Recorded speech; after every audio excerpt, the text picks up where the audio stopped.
Hello and welcome back to the top 50 tracks of all time, this time without Mark Deniz but with me, Pete Windle. I'm not really sure about the significance of the number 50, but this isn't my first rodeo when it comes to Mark's countdowns, so I guess we'll allow it. Without further ado, at number 16, down 5 places, we have The God Machine with their 1991 track, The Blind Man, although I believe that Mark and myself are more familiar with it in the re-recorded version on their first album, Scenes from the Second Story, in 1993.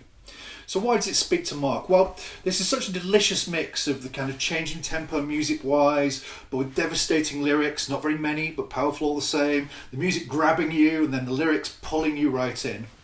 Did I like it? Well, yeah, I love this track, as Mark remembered. Although I must admit, as the years have gone on, I probably wouldn't pick it out as a favourite from this album.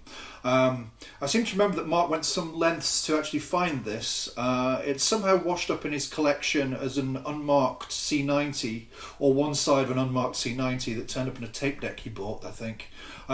One side was awful hair metal, but the other side was awfully taped, but awesome in aspect.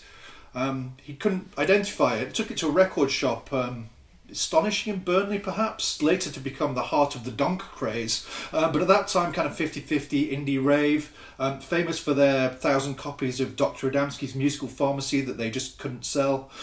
Anyway, to cut an interminable retelling of quite a sweet story short, the long-haired guy behind the counter had no clue.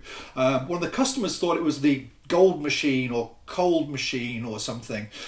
Few games with Chinese whispers later, and Mark got his album, and the promise of that one side of faded C90 was fully realised in the widescreen CD of Scenes from the Second Story.